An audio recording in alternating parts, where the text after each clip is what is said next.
Okay, so Game Week 31 is approaching. The deadline is 11 on the 15th of April.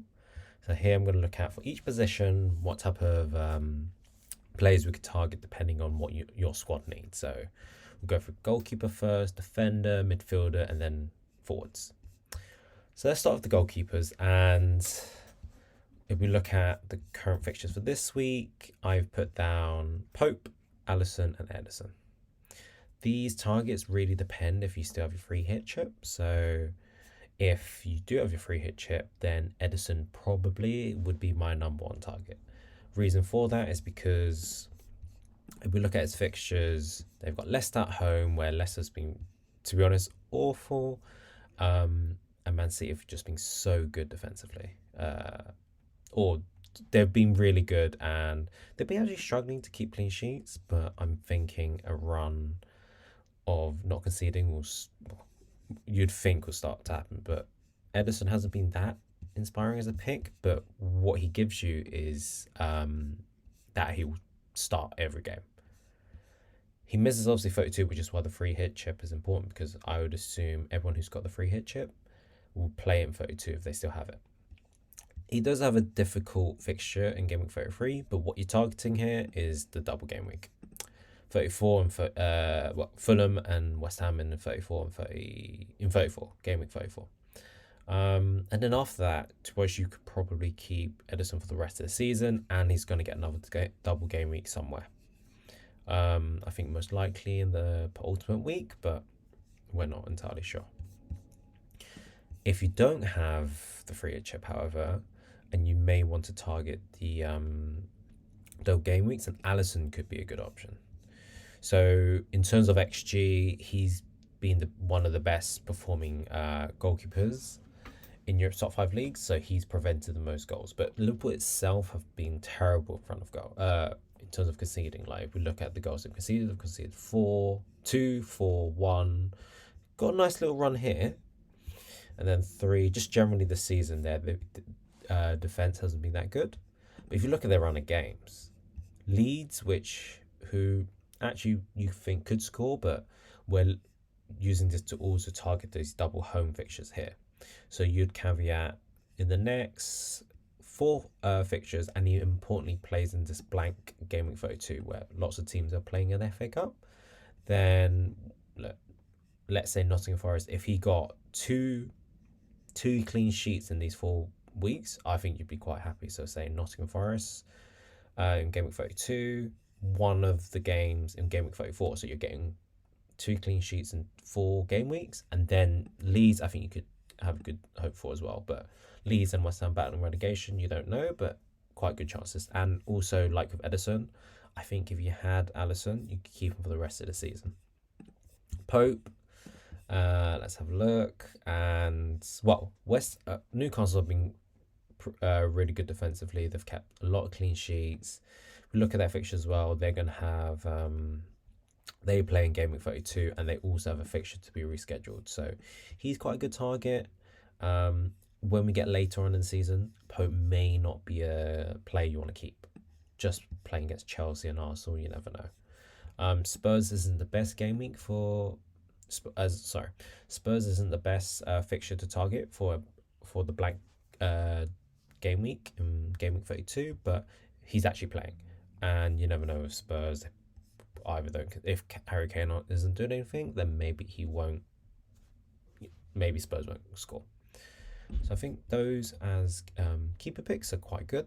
So just looking at the defense and in general, why a lot of the top teams are here is, firstly, they're top teams, and secondly is because of the double game weeks. So John Stones has had a new role recently. He's starting in midfield now. So is he likely to give you goal contributions? I'm going to say no. So we look here, we can see that his XGI, so his expected goal involvements, are very low. But he's playing in midfield, so he seems to be consistently starting these few weeks. But with City, and I think he was injured here, with City, you never know when a player gets dropped. But Pep wasn't very glowing about Kyle Walker, so take with that as you will. But you can see that with them so far ahead and them looking towards the Champions League, he did get taken off early. So he didn't even get, well, he would have got a clean sheet points because he would have been taken early, but it wasn't early enough before the 60th minute. But I think in general, like with Edison, story explains itself. He's got double game week here. And generally, City, you hope to bank in a few clean sheets. 33 is a sticking point. So with Edison, I didn't mention, but it'll be good to see if you've got a good squad, then maybe you don't want to start the City games, City players if you think Arsenal are definitely going to score, because John Stones is quite low upside. Maybe making Ake a better choice, but Stones, I thought he's been quite in the news in regards to his change in position. So, and then if you got a header or whatever, that's just bonus. So that would be a target if you could free hit in Game Week 32. If we're looking at players that will play in every game week for the foreseeable future, then Trent has now become potentially a differential. He's only about 18%, so not crazy, but he's still low to what you'd expect generally from him. And if we look at his goal involvement, XG goal involvement, is generally still pretty good for a defender. Worth for 7 million? Not entirely sure about that, but I think money for most squads isn't that bad for any managers, so we can afford to have him as a potential luxury player with high upside. And looking at his fixtures, with Alisson already shown, he plays in Game Week 32 against Nottingham Forest, so for managers who can't do a free hit that week, other managers who are doing free hit most likely have Trent in, I would guess. So he's not really a differential in this game week, but it'll be good to have him, I think. And then you've got the double home fixtures, 3 home fixtures in a row. I think he's a good target.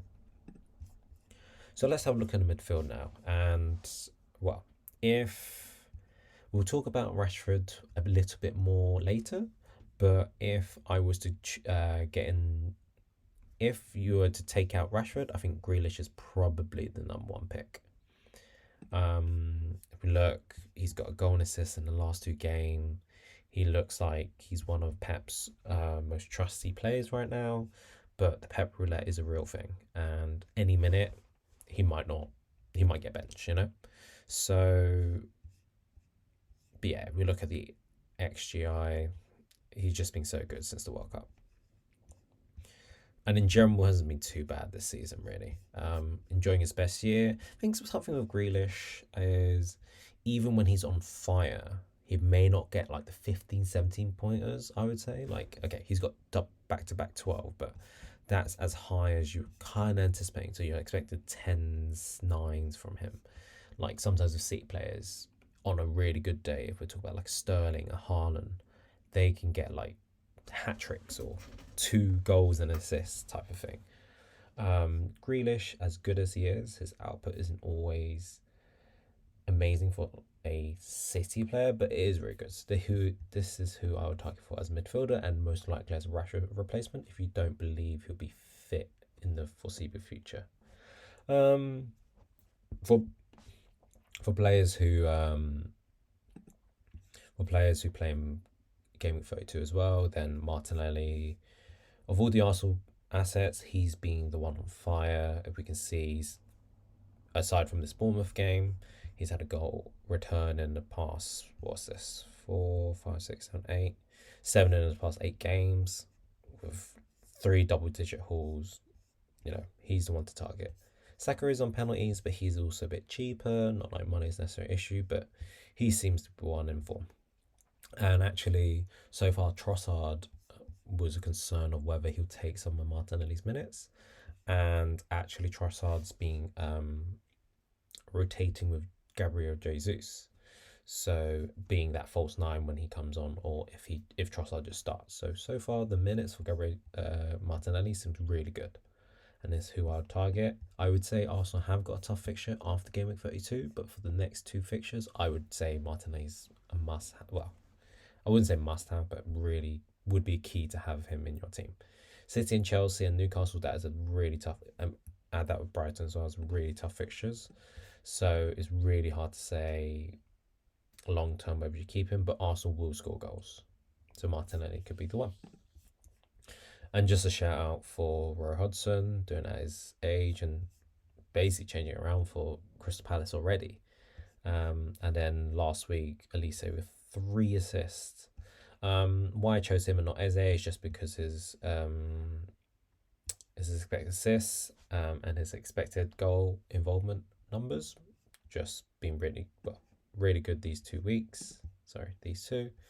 But Eze would also be one to consider as a quite cheap Brighton S value wise. Okay, strikers. Now, strikers is the tricky bit.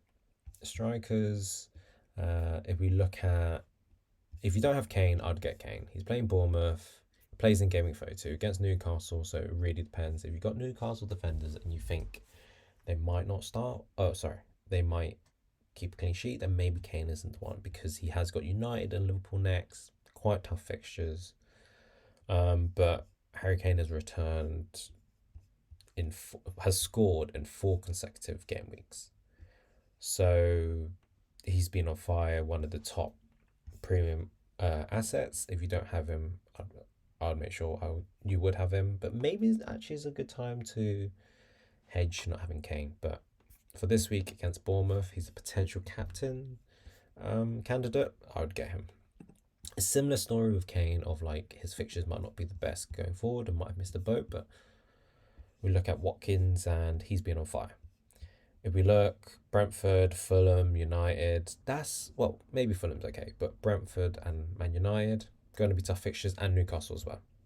But if we look, he's scored in, or he's returned in the last 5 game weeks, and in general, just putting up really good expected numbers. And he's just been one man in form and helping Villa and Unai Emery potentially give them a shout of Europe. So, but I would say generally the striking options are quite limited. Like everyone's going to have Haaland, and I would think most people have Kane. So it's then about that third pick, and Watkins has probably been the go-to for the past 4 to 5 weeks. Jesus now has become a fresh option, I think, for me. So it's hard to say because most people probably have like a Saka, Martinelli, but if you don't have a double, if you haven't got triple Arsenal, and you haven't got a double up in midfield, or so if you haven't got Saka or Martinelli, I think Jesus is quite a good differential. He's only owned by 28%, 27.4, and if we look at his expected goal involvement, and we can see it's nearly 1 a game, and that's ridiculous. Like he hasn't maybe got the minutes, but if you look at Leeds, he did all the damage. He may have stayed on if at least for another 10 minutes had they not been so far ahead. Is noteworthy to say that Jesus does typically underperform his expected goals. But I think he could be quite a good differential and for an alternative Arsenal attacker. With West Ham and Southampton next, that's quite good fixtures. But again, like with Martinelli, these 3 to 4 fixtures is going to be really tough. And a potentially good excuse, especially with the double game week in Game Week 34, to not have as many Arsenal players. Okay, so captaincy. So before I mentioned the players I think managers should be targeting, but captaincy. And captaincy is pretty easy this week, I think. As it's been for most of the season. Haaland against Leicester, I think it's a no-brainer. At home, Haaland has been good generally, but at home he has been really good. Like, so not that great here, but he got an assist. Didn't play against Liverpool, but then if we go back, okay, got an assist. Only 45 minutes, but if we look at his big hauls, generally he's been at home. So it's hat-trick against Wolves, 2 goals against Brighton. This is more early on in the season, but hat-trick, Nottingham Forest, Palace, and then United as well. If you do an alternative, I think Harry Kane is a worthy second option for captaincy. He would probably be who I'd put on vice captain. Any other picks? Nobody's screaming out to me. maybe Martinelli if you believe he'll continue his form, because he has been so good. But after a goal and assist last week, maybe he won't get as high of a score, but who knows. So okay, let me show you my team, and maybe I'll talk about a bit more long term how you should strategize based on your team set. So looking at my team, you can see that Rashford's on the bench. What do we do with Rashford? Looking on the BBC News website, on the 12th of April, Ten Hag was like, he's out for a few games. This means the obvious replacement of whether it's Grealish, Martinelli maybe, or a City player just because of the double game week. So is Foden back? So Foden's not back. Okay, so Grealish is probably the most obvious option. If not, we can have a look at Mahrez. His minutes are inconsistent, so unless you want to go for a premium of De Bruyne, who has obviously been scoring quite well, but not as well as Grealish. The replacement for Rashford, the obvious replacement is probably Grealish or one of the Crystal Palace midfielders, say Elise or Eze. However, is there a argument to keep him, to hopefully have him fit for Game Week 34? That really depends on your situation, because most managers might be free hitting here in Game Week 32, so that's not an issue. And then this week, a lot of managers might generally have a good squad. It might mean they have to play. So for me, for my example, I'm now playing a second Brighton midfielder, which isn't ideal, but it's against Chelsea, who might be focusing on the Champions League. So, you know, honestly, Brighton have been so good, they might continue scoring. And then in Game Week 33, Man United would have had Spurs anyway, so there could have been an argument if he was fit, unlikely, but you would have benched him. So the question is, will he be fit in Game Week 34? Because most squads, I think, are set up so that in Game Week 33, they'll have a possible in-team replacement. So for me, I'll probably just play March. But yeah, so potentially what I'm going to do, and what I think lots of managers potentially should do, is keep Rashford for maybe a week, until at least Game Week 33, and then decide once you have a bit more information whether to keep whether to sell him, because if he is fit for Game Week 34, he would be a massive blow if you don't have him in your team, I would think. Well, you would, because he's just been on fire. The question is more, could you gain... Is it worth the transfer of putting in Grealish in for Game Week 31 and then getting him back if he is fit? And hedging, he might not even be fit by Game Week 34. Because Ten Hag has been quite coy about it. But he is United's key man. They'll need him for top four.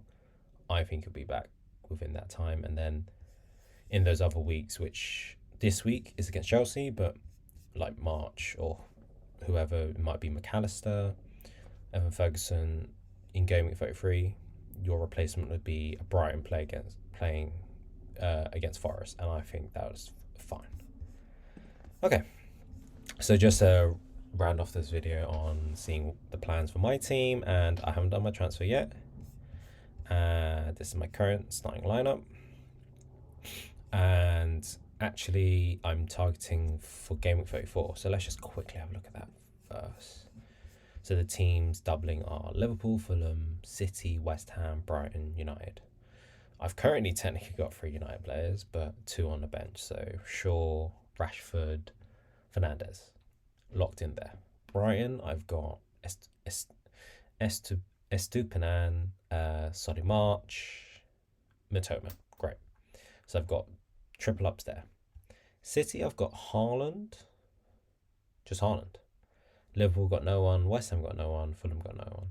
So I'll probably most likely target Liverpool City players. And so for now it would be City.